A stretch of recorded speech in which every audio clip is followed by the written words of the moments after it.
मध्य प्रदेश में बीजेपी ने clean sweep कर दिया, यानी 29 की 29 सीटें भारतीय जनता पार्टी ने जीती है और कांग्रेस का यहां पर सुपड़ा साफ किया है। छिंदवाड़ा का गढ़, जो कभी कांग्रेस का गढ़ कहा जाता था, 42 वर्षों से वहां कोई और दल जीता नहीं था, वहां पर इस बार भारतीय जनता पार्टी जीत गई। नकुल नाथ को विवेक बंटी साहू ने हरा दिया। 1 लाख से ज्यादा वोट से विवेक बंटी साहू जीते और जो बड़ी जीते हैं नकुल नाथ को विवेक बंटी साहू ने हराया है। और इसके साथ इंदौर में नोटा ने एक अनोखा रिकॉर्ड बना लिया है। 2 लाख से ज्यादा वोट पाने का अनोखा रिकॉर्ड है। 2 लाख से ज्यादा लोगों ने नोटा को चुना है। एक बात यह है, पूर्व सीएम दिग्विजय सिंह राजगढ़ से हारे हैं, 1 लाख से ज्यादा वोटों से हारे हैं। ये उनका अंतिम चुनाव भी था। वीडी शर्मा 5 लाख से ज्यादा वोटों से यहां पर अपना चुनाव जीते हैं खजुराहो में। उन नोटा ने एक रिकॉर्ड बनाया। देखिए, मध्य प्रदेश में कई दिलचस्प चीज़ें देखने को मिली। एक तो सबसे बड़ी, देश की सबसे बड़ी जीत हासिल की है इंदौर के शंकर लालवानी ने, लेकिन आपकी जीत तब फीकी हो जाती है जब वहां पर नोटा को 2 लाख से ज़्यादा वोट मिले हो। आप 10 लाख या 20 लाख वोटों से जीत जाइए, लेकिन अगर नोटा 2 लाख लोगों ने बटन दबाया हो तो ये दिखाता है कि आपकी जीत फीकी ही है। हालांकि बीजेपी ने बहुत ही कमाल का प्रदर्शन किया है। एक तरफ जहां इंडिया गठबंधन पूरे देश में मजबूत हुआ है, वहां पर मध्य प्रदेश में अपना गढ़ बचाए रखना और बाकायदा उसके ज़्यादा सीटें बढ़ाना, 28 के बजाय 29 करना और छत्तीसगढ़ में 9 के बजाय 10 करना, ये अपने आप में बड़ी उपलब्धि है। इसमें डॉक्टर मोहन यादव और विष्णुदेव साय, इन दोनों की भूमिका बड़ी अहम है। यहाँ पे लगता है कि बीजेपी ने सही निर्णय लिया, सही फैसला लिया इन दोनों को मुख्यमंत्री बना के, चूंकि दोनों के ही नेतृत्व में यहाँ पर, चूंकि प्रदेश लेवल पर दोनों के ही नेतृत्व में लोकसभा का चुनाव लड़ा गया और यहाँ 11 में से 10 सीटों पर कब्जा किया और वहाँ पर तो 29 की 29। कांग्रेस सिर्फ 1 सीट कोरबा की जीत पाई। यहाँ से कांग्रेस की ज्योत्सना महन दूसरी बार सांसद बनी। इस बार ज्योत्सना ने बीजेपी की सरोज पांडे को चुनाव में हराया। एक थोड़ी सी गलती रही, सरोज पांडे को यहाँ पर मैदान में उतारा। सरोज पांडे पर यहाँ के लोगों ने बाहरी का तमगा दिया और एक हार की वजह रही। पूर्व सीएम भूपेश बघेल राजनाथ गांव से बुरी तरह चुनाव हार गए संतोष पांडे के खिलाफ। ताम्रध्वज साहू हार गए, शिव डहरिया हार गए। अच्छा, शिव डहरिया के फेवर में माहौल था, चूंकि वहाँ की 8 विधानसभा सीटें, पूरी की पूरी 8 विधानसभा सीटें वहाँ पर कांग्रेस की थी, लेकिन इसके बावजूद शिव डहरिया कोई कमाल नहीं दिखा पाए। और उसके बाद देखेंगे तो बड़े विकेट गिरे हैं। कांकेर की सिर्फ 1 सीट कांग्रेस अपनी बचा पाई है। बस्तर में भी कवासी लखमा अपना चुनाव हार गए हैं। बस्तर में वो अपना चुनाव हार गए हैं, वो भी जबकि वो सीट कांग्रेस के पास ही थी। दीपक बैज वहां से सांसद अभी भी हैं, वो निवर्तमान सांसद ही वहां कहलाएंगे। जब तक कोई नया शपथ नहीं ले लेता है, वो निवर्तमान सांसद कहलाएंगे। कांग्रेस ने दीपक बैज का टिकट काटा, वो भी उस वक्त काटा जब दीपक बैज स्टेट में कांग्रेस के सबसे बड़े नेता हैं इस वक्त, चूंकि पीसीसी चीफ सबसे बड़ा नेता ही कहलाएगा, भले ही कितने सीनियर नेता हो तो। लेकिन फिर भी उनका टिकट काटा, कांग्रेस को कोई लाभ नहीं हुआ। तो इन 2 राज्यों में, यानी मध्य प्रदेश और छत्तीसगढ़ में, जो इंडिया गठबंधन बाकी जगहों में, देश के बाकी जगहों में देखें तो मजबूती से चुनाव लड़ा है, चाहे वो राजस्थान हो, चाहे वो उत्तर प्रदेश हो या दूसरे राज्य हों, लेकिन यहाँ पर बिल्कुल इंडिया गठबंधन नहीं चला है। आप सोचिए, 40 में से 39 सीटों पर भारतीय जनता पार्टी ने एक तरफा यहाँ कमल खिलाया है। तो हमारे साथ हमारे 2 संवाददाता जुड़े हुए हैं और ये इसीलिए जुड़े हुए हैं कि ये विश्लेषण कर सकें, चूंकि इन दोनों संवाददाताओं ने कल दिन भर सुबह के 5 बजे से लेकर रात के 10 बजे तक लगातार हर खबर पर नजर बनाए रखी, चाहे दुष्यंत पाराशर हो या राजेश राज हो। चूंकि दुष्यंत पाराशर के पास मैं इसलिए पहले चलूंगा, चूंकि मध्य प्रदेश बड़ा स्टेट है, वहां पर 29 की 29 सीटें भारतीय जनता पार्टी ने जीती है।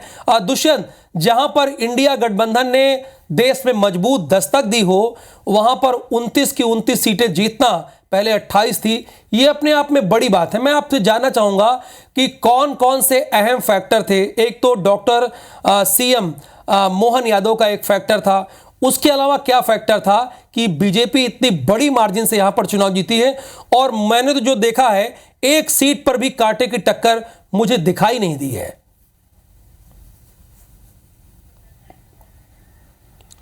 आप बिल्कुल देखिए, बहुत सारे फैक्टर्स मध्य प्रदेश की 29 सीटों पर काम किए हैं। मध्य प्रदेश की भी कई सारी ऐसी सीटें हैं जिस तरीके से अगर हम ग्वालियर चंबल रीजन की बात करें तो ग्वालियर चंबल रीजन की जो सीटें हैं उनमें केवल गुना लोकसभा क्षेत्र को छोड़ दिया जाए तो ग्वालियर, भिंड और मुरैना जो तीनों सीटें हैं उन तीनों सीटों पर कहीं ना कहीं बीजेपी को काफ़ी मशक्क़त जो है वो जीत के लिए करनी पड़ी है। दोनों ही सीट पर बीजेपी का जो मार्जिन है जीत का वो उसमें कमी आई है। जो 3.5 लाख की वोटिंग यहाँ पर एक्स्ट्रा मार्जिन रहती थी बीजेपी के पास, वो घट गई है। इस बार अगर भिंड की बात करें तो भिंड में 64,000 से ज़्यादा की 64,000 से कुछ ज़्यादा वोट जो है यहाँ पर बीजेपी को मिल पाए हैं मार्जिन के तौर पर। जिस तरीके से अगर ग्वालियर की बात करें तो ग्वालियर में 70,000 वोट से बीजेपी जीत कर आई है।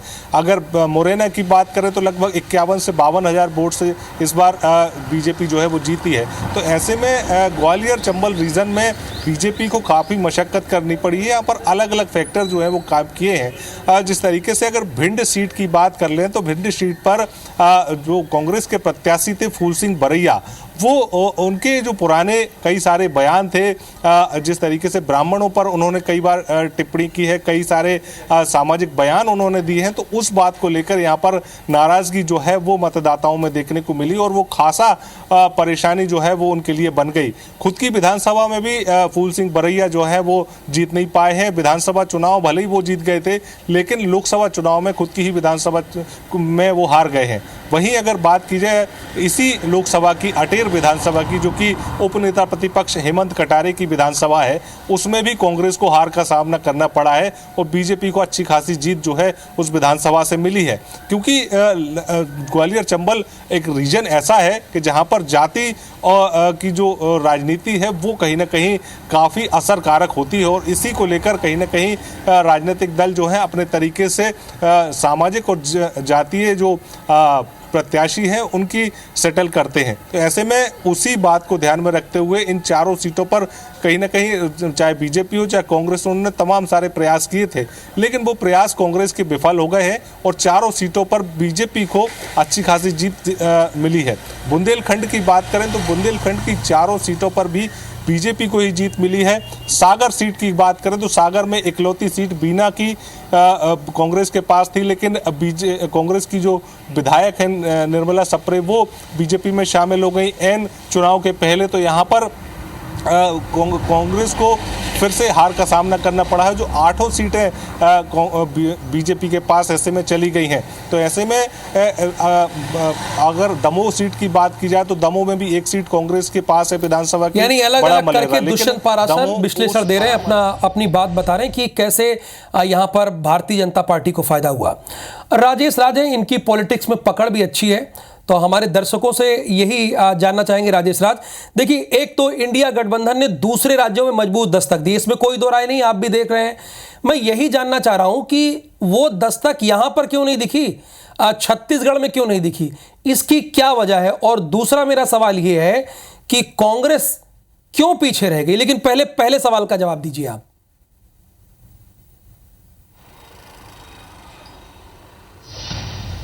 बिल्कुल राहुल, देखिए इंडी गठबंधन की बात करें तो जो सबसे बड़ा जो लीड करने वाली पार्टी है वो खुद कांग्रेस है और छत्तीसगढ़ में हमेशा की लड़ाई बीजेपी और कांग्रेस की ही रही है। बहुत कम, कभी बहुत एक आध सीट पे बीएसपी रही और वो कुछ एक आध 2 सीटें जीत लेती थी विधानसभा में, लेकिन मोटे तौर पे लड़ाई हमेशा बीजेपी कांग्रेस की ही रही है। तो इंडी गठबंधन की बात करेंगे तो भी कांग्रेस होगी और दूसरा जो सवाल है आपका कि कांग्रेस पीछे रह गई तो वो भी कांग्रेस ही रहेगी। मैं मोटे तौर पे दोनों को मिलाकर के जवाब देता हूँ। 1998 से लेकर के 2024 तक के अगर आप लोकसभा का रिकॉर्ड देखेंगे तो हाईएस्ट परफॉर्मेंस बीजेपी का 10 सीट पे रहा है। यानी पिछले करीब 25-30 सालों से बीजेपी यहाँ पे मैक्सिमम 11 में से 10 सीटें जीतती आई है और 11 की 11 सीटें जीतने का उसका सपना 2-2.5 दशक पुराना है। अटल बिहारी वाजपेयी ने जब छत्तीसगढ़ की सरकार बनाई, छत्तीसगढ़ प्रदेश को बनाया, तब उन्होंने कहा था कि हमने प्रदेश बनाया है, रिटर्न गिफ्ट में आप हमें 11 की 11 लोकसभा सीट जीत करके दिखाइए। लेकिन तब भी 10 ही जीते और अभी तक वो आंकड़ा 10 का ही है, 11 नहीं हो पाई और वो एक कारण कह सकते हैं। तो ये जो क्या परफॉर्मेंस रहा तो वो दोहराता आ रहा है, लेकिन 2.5 दशक से उस कंसिस्टेंटली परफॉर्मेंस को बनाते रहना, परफॉर्म करते रहना भी बीजेपी के लिए एक बहुत बड़ी उपलब्धि है। तब जबकि आज 5 साल में सरकारें बदल जाती है। पिछली बार देखा आपने भूपेश बघेल की सरकार हर फ्रंट पे ठीक ठाक काम कर रही थी और ऐसा लग रहा था परसेप्शन कि 10 साल तो कंटिन्यू कर ही जाएगी, लेकिन उस सरकार को भी 5 साल में जनता ने बदल दिया। वैसे हालात में अगर 25-30 सालों से लोकसभा में अगर बीजेपी कंसिस्टेंटली 10 सीटों का परफॉर्म कर रही है तो वो उसकी उपलब्धि है। और ये भी बताता है कि ये परंपरागत रूप से एक गढ़ बन गया है बीजेपी का छत्तीसगढ़ में और यहाँ पे लोकसभा चुनाव को दृष्टिकोण में रखते हुए लोग प्रीफर करते हैं बीजेपी को। राजेश, मैं आपके पास दोबारा आऊंगा क्योंकि ये बीजेपी का गढ़ बन गया, ये आप बात बना रहे हैं और इसी गढ़ को कांग्रेस बिल्कुल उसमें सेंध नहीं लगा पाई है। दुष्यंत, देखिए आप विधानसभा वार बता रहे हैं, ये इतने डेप्थ में नहीं जाना है। मैं आपसे सिर्फ सीधा ये जानना चाहता हूं कि 29 की 29 सीटें जो है भारतीय जनता पार्टी की यहां पर आई है।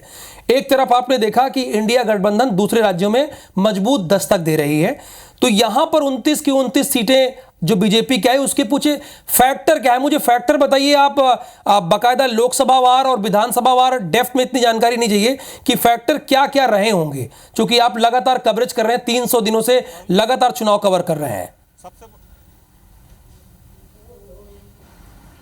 बिल्कुल, देखिए लगभग जिस तरीके से मध्य प्रदेश की बात करें तो मध्य प्रदेश में सबसे बड़ा फैक्टर बीजेपी की जीत का यही है कि महिलाओं ने ज़्यादा से ज़्यादा वोट जो है बीजेपी को दिए हैं। महिलाओं ने जिस तरीके से फर्स्ट फेज की बात करें तो महिलाओं का परसेंटेज थोड़ा कम रहा था, लेकिन सेकंड फेज की बात करें तो सेकंड फेज में महिलाओं ने बढ़ चढ़कर वोटिंग की, थर्ड फेज में बढ़ चढ़कर वोटिंग की और फिर उसके बाद फोर्थ फेज में भी यहाँ पर वोटिंग जो है महिलाओं ने ज़्यादा की है। और लाडली बहना योजना जो मध्य प्रदेश के पूर्व मुख्यमंत्री शिवराज सिंह चौहान की सरकार में शुरू की गई थी, उस योजना का लाभ सीधे तौर पर महिलाओं को मिला है और जब उस का लाभ लगातार महिलाओं को मिला है तो उसका लाभ महिलाओं ने जो है वो बीजेपी के लिए दिया है और लोकसभा चुनाव में भर भर कर जो है वो वोटिंग जो है वो बीजेपी के पक्ष में की है। साथ ही साथ बीजेपी ने एक बूथ विस्तारक योजना जो है वो शुरू की थी और निचले लेवल पर जाकर बीजेपी ने बूथ प्रभारी बनाए थे, यहाँ पर पन्ना प्रभारी बनाए थे और वो कहीं ना कहीं वो फैक्टर भी यही पॉइंट था। देखिए जो आपने बताया, देखिए ये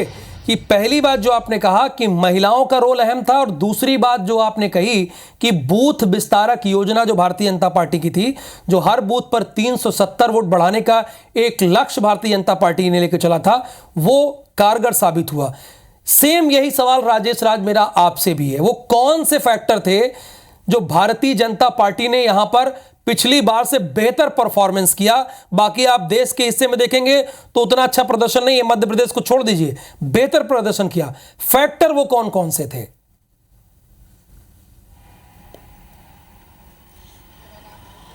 जी बिल्कुल राहुल, तो देखिए अगर फैक्टर्स की बात करेंगे तो आपको छत्तीसगढ़ में एक योजना जो विधानसभा में संजीवनी बनी थी वो महतारी वंदन योजना थी और उसका सीधा सीधा आपको फायदा लोकसभा चुनाव में भी दिखेगा, क्योंकि उस योजना पे बीजेपी फ्रंट में खेल रही थी और ये कह रही थी कि विष्णुदेव सागर का सुशासन तो है ही, मोदी की गारंटी के तौर पे जो महतारी वंदन योजना है जिसने हर महिलाओं के खाते में 1000 रुपये प्रति माह पहुँचाने का काम शुरू कर दिया था, चुनाव तक उनको 3-4 किस्त मिल भी गए थे, तो वो एक महिलाओं का जो पूरा फैक्टर है वो बीजेपी के पक्ष में दिखा। दूसरा जो हमने पहले की बात में कहा था एनालिसिस कि प्रो बीजेपी सेंटीमेंट हमेशा प्रदेश में रहा है, लोकसभा चुनाव में वो काम किया। और तीसरा बड़ा फैक्टर आप देखेंगे तो कहीं ना कहीं मोदी का जो लहर या मोदी मैजिक की जो बात होती है, भले ही आप उत्तर प्रदेश में उसको कमजोर पाएंगे, बिहार राजस्थान में उसको कमजोर पाएंगे, यानी या फिर मोदी मैजिक पाएंगे, लेकिन वो महतारी वंदन योजना और इसके साथ प्रो बीजेपी फैक्टर, 3 फैक्टर बता रहे हैं राजेश राज। और यही वजह है कि 40 लोकसभा सीटों में से भारतीय जनता पार्टी यहां पर 39 सीटों पर जीत हासिल की है, जो अपने आप में किसी रिकॉर्ड से कम तो नहीं है। फिलहाल आप दोनों का बहुत बहुत शुक्रिया इस पूरी इंफॉर्मेशन के लिए।